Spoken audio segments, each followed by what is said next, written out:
인류는 왜 가장 약한 생명체를 선택해서 우주라는 미지의 영역으로 밀어 넣었을까요? 그리고 그 작은 생명들은 과연 광활한 우주를 유영한 뒤 고향인 푸른 지구로 무사히 돌아올 수 있었을까요? 오늘 우리는 인류의 위대한 우주 탐사 시대가 열린 바로 그 순간, 화려한 영광의 뒤편에 숨겨진 한 생명의 비극적인 운명과 마주하려 합니다. 우주를 향한 인간의 끝없는 도전, 그 시작점에 우리가 미처 알지 못했던 깊은 희생이 있었고, 그 희생이 오늘날 우리에게 어떤 의미 있는 질문들을 던지고 있는지 함께 깊이 탐색해볼까요? 여러분의 호기심을 자극할 이 이야기에 귀 기울여 주시길 바랍니다. 1950년대 중반, 전 세계는 마치 거대한 체스판처럼 얼어붙은 냉전의 한가운데에서 숨막히는 대결을 펼치고 있었습니다. 자유진영을 대표하는 미국과 공산주의의 맹주였던 소련, 이 두 초강대국은 단순히 이념적 대립을 넘어 모든 분야에서 상대방을 압도하려 했었죠. 군사력 증강은 물론 경제적 우위, 심지어는 과학기술의 발전마저도 누가 더 우월한 체제인가를 증명하는 중요한 수단이 되고 있었습니다. 이처럼 치열한 경쟁의 시대에 인류의 시선은 점차 지구의 대기권을 넘어 광활하고 신비로운 우주라는 미지의 영역으로 향하기 시작했습니다. 누가 먼저 이 우주를 개척하고 정복하느냐는 단순히 과학자들의 호기심을 충족시키는 것을 넘어 자국의 기술력과 체제의 우월성을 전 세계에 과시하는 결정적인 상징이 되었으니까요. 이러한 긴장감 넘치는 대결의 판도를 송두리째 뒤흔든 엄청난 사건이 전 세계를 경악시켰습니다. 1957년 10월 4일, 소련이 인류 역사상 최초의 인공위성, 바로 스푸트니크 1호를 성공적으로 발사한 것이죠. 밤하늘을 가로지르며 삐삐삐하는 신비로운 전자신호를 주기적으로 보내오던 스푸트니크는 그 자체로 전 세계에 엄청난 충격과 경외감을 안겨주었습니다. 이 작은 금속군은 단순히 궤도를 돌고 있는 인공위성이 아니었습니다. 그것은 새로운 우주시대의 서막을 알리는 강력한 신호탄이었고, 미국을 비롯한 서방 세계에는 엄청난 위기감을 안겨주는 충격적인 사건이었죠. 소련의 놀라운 기술력은 서방 세계의 자존심에 깊은 상처를 주었고, 이로 인해 우주를 향한 경쟁은 이제 돌이킬 수 없는 더욱 격렬한 흐름으로 접어들게 되었습니다. 스푸트니크 1호의 성공적인 발사는 소련에게 전례 없는 국가적 자부심과 엄청난 자신감을 불어넣어 주었지만, 동시에 그들에게 다음 단계를 향한 거대한 압박감과 숙제를 안겨주기도 했습니다. 이제 인류의 다음 목표는 무엇이었을까요? 바로 생명체의 우주 비행이었습니다. 인간이 과연 우주 공간의 극한 환경 속에서 생존할 수 있을지, 무중력 상태는 인체에 어떤 영향을 미칠지, 그리고 치명적인 우주 방사선으로부터 어떻게 생명체를 보호할 수 있을지, 이 모든 미지의 질문에 대한 해답을 찾기 위해서는 반드시 생명체를 먼저 우주로 보내어 실험해야만 했습니다. 그래야만 언젠가 인간이 안전하게 우주로 나아갈 수 있는 길을 탐색하고 유인 우주 비행이라는 꿈을 현실로 만들 수 있을 테니까요. 하지만 이 중대한 임무는 당시로서는 상상할 수 없을 만큼 위험하고 말 그대로 미지의 영역에 발을 들이는 것이었습니다. 당시의 과학기술로는 우주선을 안전하게 지구로 귀환시키는 것조차 불가능한 수준이었죠.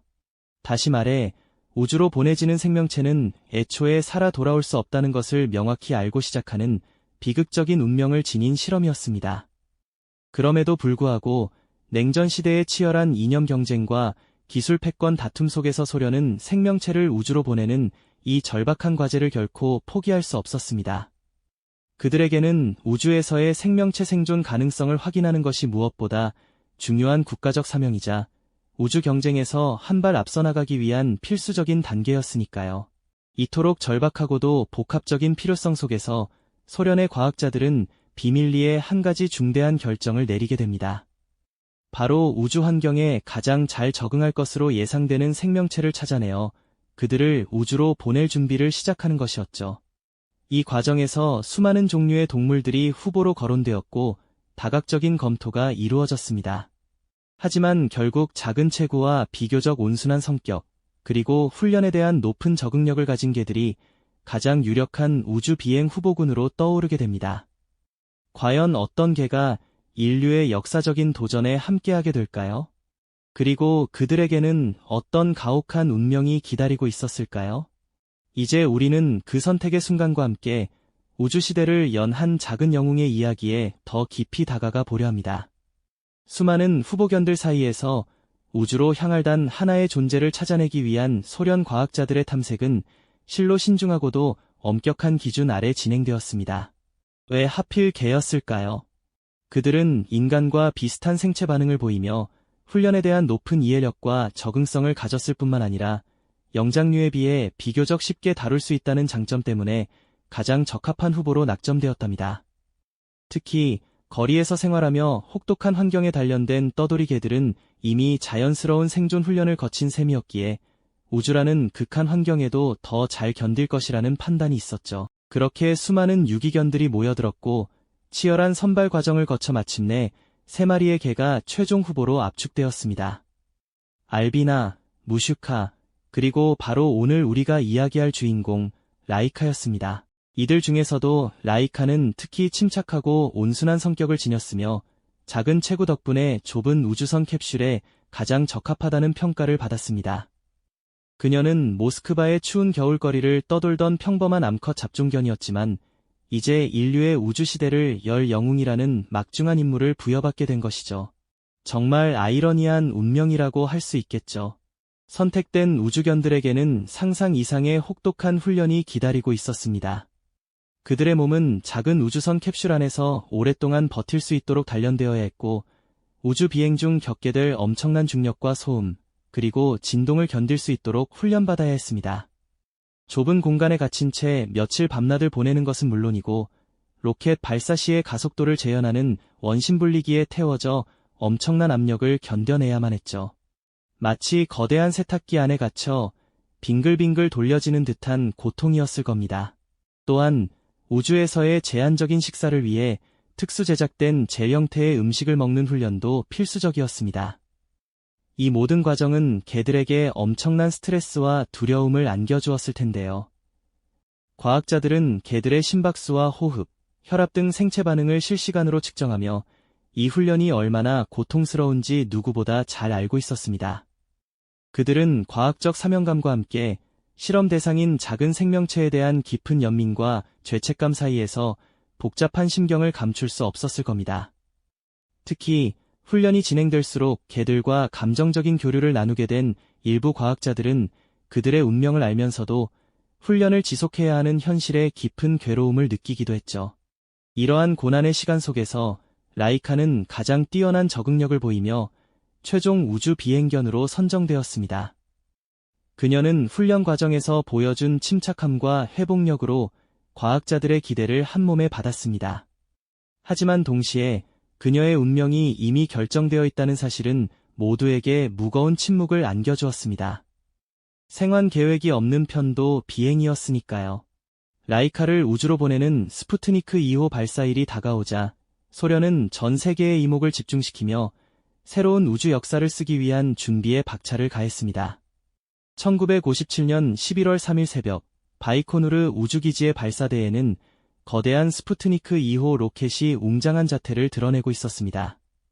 어둠 속에서도 그 거대한 실루엣은 인류의 야망을 상징하는 듯했죠. 라이카는 발사 몇 시간 전 특수 제작된 캡슐 안에 조심스럽게 안치되었습니다.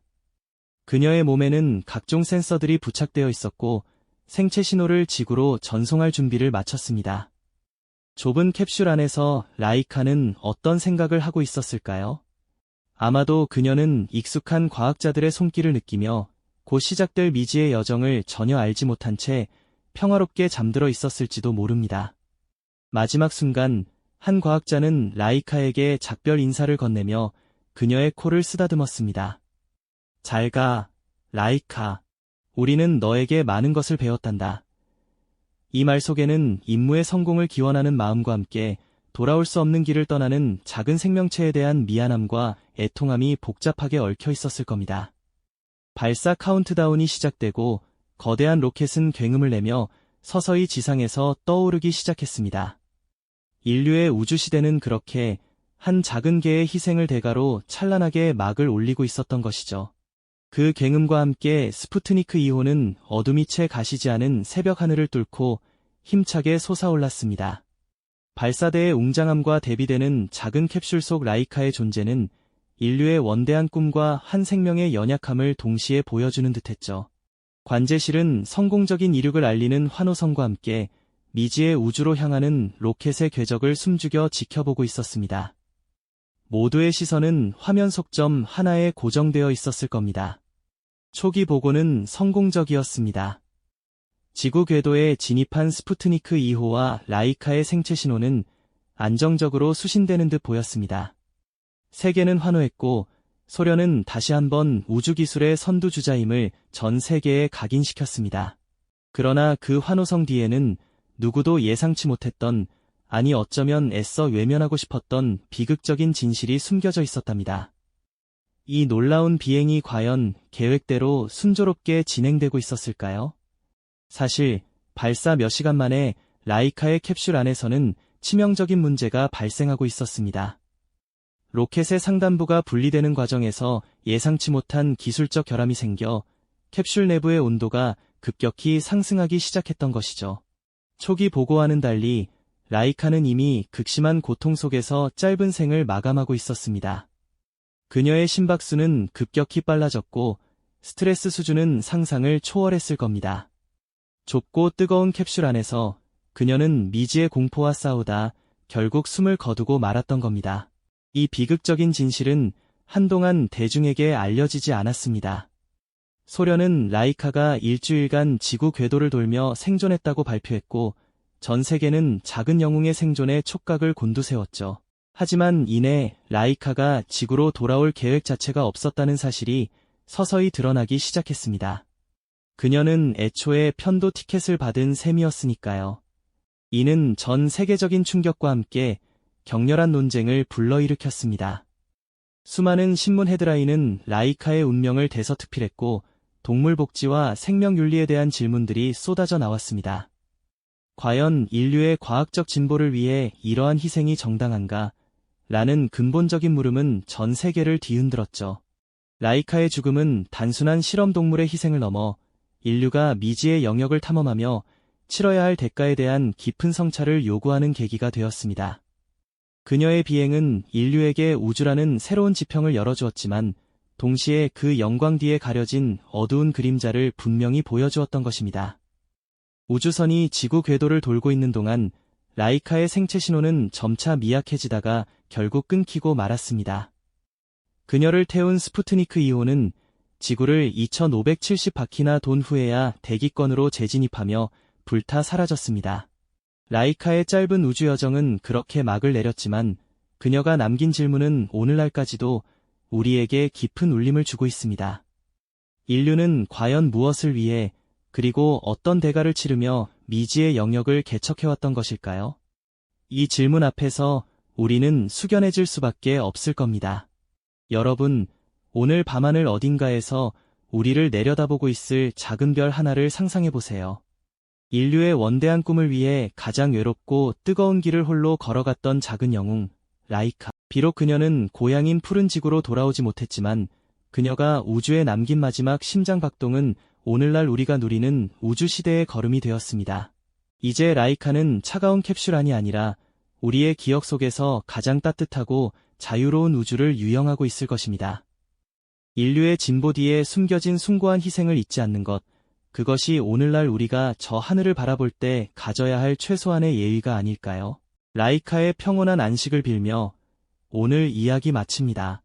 지금까지 우주별라디오였습니다. 이 영상이 도움이 되셨다면 좋아요와 구독 부탁드립니다. 여러분의 응원이 제게 큰 힘이 됩니다. 감사합니다.